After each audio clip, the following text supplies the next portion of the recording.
Voltando aqui então, gente, para a aposentadoria especial.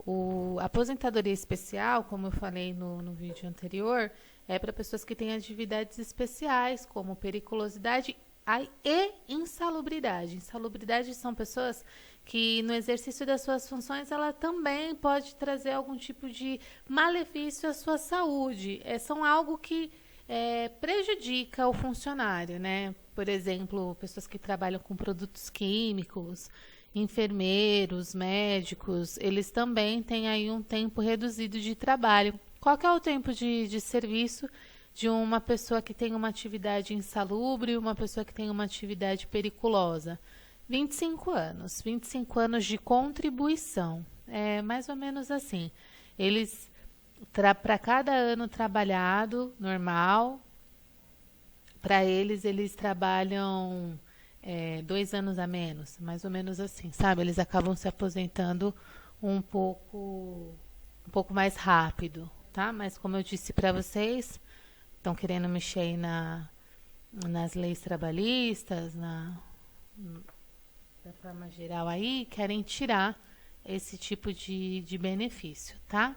Mas hoje funciona da seguinte forma. É uma aposentadoria para pessoas que têm atividade periculosa e insalubre e o tempo de trabalho aí é de 25 anos. Tudo bem? Auxílio-doença. O auxílio-doença, ele é um auxílio dado a funcionários que precisam se afastar das suas atividades por motivo de saúde, né?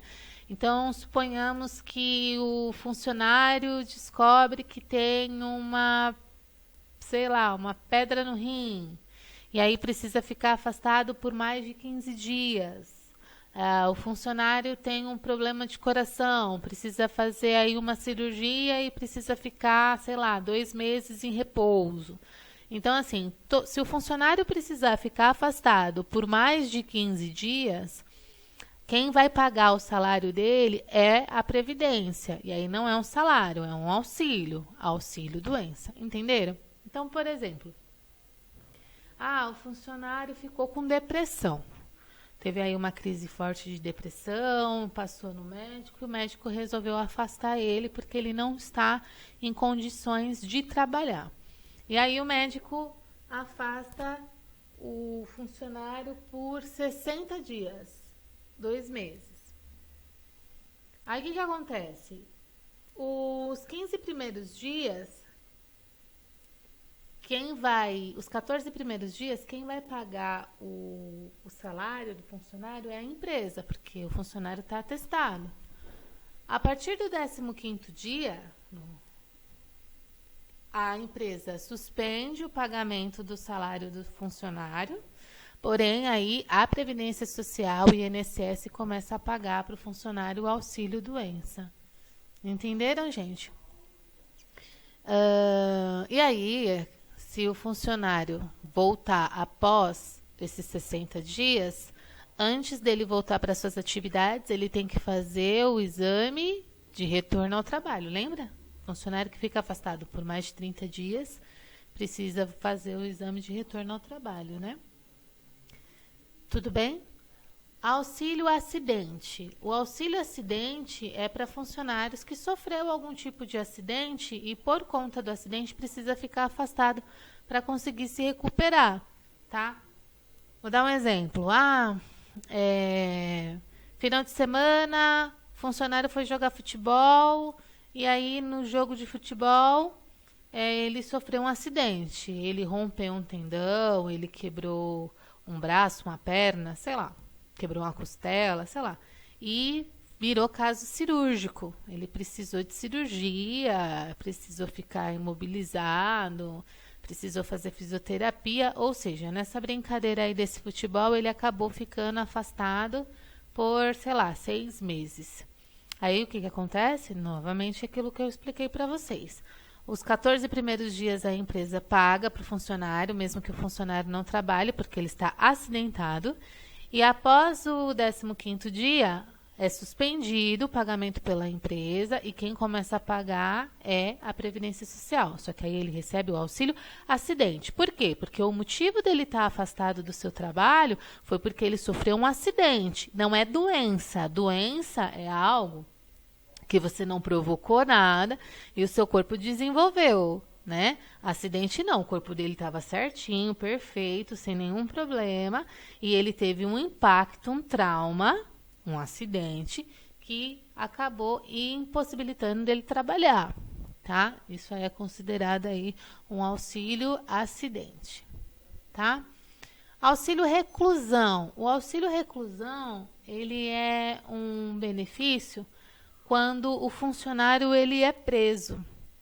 Então, deixa eu explicar para vocês. Vamos supor que eu preciso dar um exemplo para ficar mais fácil para vocês entenderem, né? Então, deixa eu contar um exemplo de um irmão de uma aluna minha, tá? O rapaz, ele trabalhava registrado, bonitinho, era trabalhador, não era bandido nem nada, né? E aí aconteceu dele acabar pegando uma carona na moto de um colega dele de infância. E esse colega de infância, ele era bandido. E aí a polícia começou a ir atrás deles, enquanto esse colega estava dando carona para o irmão da minha aluna. E aí, enfim, eles começaram a fugir, o bandido, né, o amigo bandido começou a fugir e caiu de moto, o amigo bandido saiu fugido, correndo, e o irmão da minha aluna, não, ficou lá. Ficou lá porque eu não sou bandido, eu sou trabalhador, se eu correr vai ser pior. E aí ele foi preso em flagrante por roubo, e ele ficou preso aí por 2 anos. E aí o que acontece, gente? Ele era trabalhador, ele trabalhava registrado há muito tempo na mesma empresa, e nesse período que ele ficou detido, né, que ele ficou preso, o governo pagou o auxílio reclusão. O auxílio reclusão, ele não é pago para o funcionário que está preso, ele é pago para os dependentes desse funcionário. Então, no caso do irmão dessa minha aluna, ele tinha 2 filhos, né? Então, o auxílio reclusão ele foi pago para os filhos desse rapaz, né? O auxílio reclusão ele é pago por filho, tá? Não é um valor e divide pelos filhos, não. Se ele tem 2 filhos, vai receber 2 benefícios, um para cada um. Se ele tem 10 filhos, ele vai receber, os filhos vão receber 10 benefícios, um para cada um. Claro, filhos, né, que são dependentes, menores de 18 anos e que não têm renda, né? Tudo bem? Então, isso aí é o benefício, o auxílio reclusão. Pensão por morte. A pensão por morte, ela é uma pensão paga para viúva, tá? Então, ou dependente do funcionário. Então, vamos supor o seguinte, isso também acontece se for uma mãe solteira. Mas eu vou falar com a figura masculina, que é mais comum, tá? Então, vamos supor que tem um pai de família e ele é casado e tem filhos. E só ele trabalha. Então, o sustento da família provém dele. Ele é o provedor da família. E aí, ele está trabalhando registrado, tudo certo, e ele morre, vem a morrer. E aí, o que acontece? A família desse funcionário falecido tem que comprovar que a renda da família vinha dele e que não tem como, no momento, eles se sustentarem. Aí o governo vai lá e dá o auxílio, a pensão por morte para os dependentes do funcionário que veio a falecer. Entenderam? Só que assim, se tiver esposa e filhos, né, é pago para a esposa. Se o trabalhador ou a trabalhadora que veio a falecer não é casado, mas tem filhos menores de 18 anos, aí os filhos recebem até 18 anos, entendeu? Então, eu vou dar o exemplo da dona da casa onde eu moro, né? A dona da casa onde eu moro, ela recebe a pensão. Por quê? porque ela comprovou que ela não tinha outra fonte de renda, ela não trabalhava registrado, e aí por isso ela recebia lá o benefício, a pensão por morte. Se ela trabalhasse registrada, o governo não iria liberar esse benefício, porque assim, você tem uma fonte de renda, você trabalha. E outra, se a viúva casa novamente no papel, automaticamente o benefício também é cancelado, porque se ela casou, entende-se que o marido dela vai sustentar ela, vai prover ela. Tudo bem, gente? Esse aí é o benefício da pensão por morte. Salário maternidade. Salário maternidade é o nome do dinheiro, vamos dizer assim, né, do benefício que a funcionária vai receber. Salário maternidade é diferente de licença maternidade, tá? Bom, para ficar um pouco mais fácil, deixa eu explicar para vocês. Vamos supor que a funcionária, que a trabalhadora, ela trabalha por conta, tá? Ela é autônoma, ela trabalha por conta, abriu um salão de cabeleireiro, esse salão de cabeleireiro aí de normal, de portinha de fundo, ela abriu aí um salão de cabeleireiro, ou melhor, ela trabalha como cabeleireira na própria casa e ela não contribui com nada. Se ela engravida, ela não tem direito a ficar em repouso, cuidando do seu bebê os 4 meses, não. Por quê? Porque se ela fizer isso, ela deixa de trabalhar e automaticamente ela deixa de ganhar.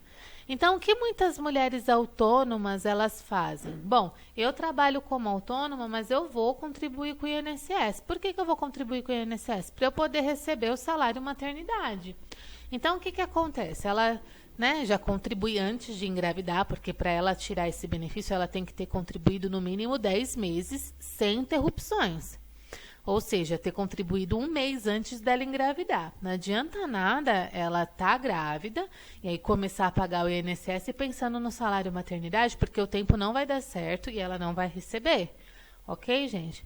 Então, mínimo de contribuição para poder ter direito a esse benefício são 10 meses. Então, vamos supor que essa cidadã resolve aí trabalhar por conta, abrir um salão de cabeleireiro na casa dela mesma.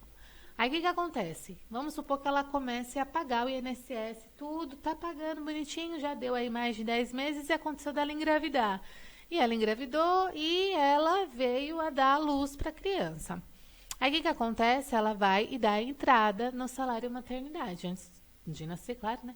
Ela tenta dar entrada no salário maternidade e aí ela consegue ficar aí 4 meses sem trabalhar e receber pelo governo, receber pela Previdência, entendeu? Aí o benefício que essa funcionária autônoma, essa profissional autônoma, ela tá recebendo é o salário maternidade. Tudo bem? Salário família. O salário família é uma remuneração para trabalhadores de baixa renda e que possuem dependentes. Então, vamos supor, o trabalhador ele trabalha registrado numa empresa, tudo bonitinho, mas ele tem um salário muito baixo, menos de um salário mínimo ou até R$ 1.200. E ele tem filhos, ele tem dependentes. Esses dependentes têm que ser menores de 14 anos, tá? Ou filhos inválidos, aí não tem limite de idade. Aí o que acontece? É dado para esse funcionário, junto com o salário dele, né, pago pela empresa, a empresa também precisa pagar para esse funcionário o salário família, que é um valor por filho, ok, gente? Esse valor aí, ele é um valor que ele varia aí de 40 a 50 reais, tá? Por filho. Tudo bem? Vamos falar agora sobre licença maternidade. Bom, salário maternidade e licença maternidade são coisas diferentes. Salário maternidade é o nome que é dado para o dinheiro que a funcionária vai receber, tá bom? E licença maternidade é referente ao afastamento, o motivo do afastamento daquela funcionária. Então, ela está em licença, qual licença? Maternidade, porque ela acabou de dar à luz, então ela está afastada, porque ela virou mamãe, entendeu? Porque ela tem um bebê pequeno para cuidar aí. um recém-nascido. Então, a licença maternidade é um período em que a trabalhadora que está para dar luz, tá? Ou acabou de ganhar um bebê ou adotou uma criança, permanece afastada do trabalho. O período do afastamento é de 120 dias a partir do parto ou por determinação médica. Então, é o período que ela vai ficar afastada aí porque acabou de dar à luz. 120 dias é 4 meses, tá bom, gente? Para as mães adotivas, como que funciona isso aí, tá? As mães adotivas também têm direito da licença maternidade, só que varia aí o tempo de afastamento de acordo com a idade da criança adotada. Então, se a mãe adota uma criança até 1 ano, ela vai receber, ela tem direito a 120 dias. Se ela adota uma criança de 1 ano até 4 anos, 60 dias. Se ela adota uma criança de 4 anos a 8 anos, 30 dias. E maior de 8 anos já não tem direito. Tudo bem? Então, pessoal, a aula de hoje foi sobre os benefícios que são dados para os contribuintes da Previdência Social e como é feito o afastamento das funcionárias gestantes e mães adotivas. Eu espero que vocês tenham gostado. Obrigada e até mais.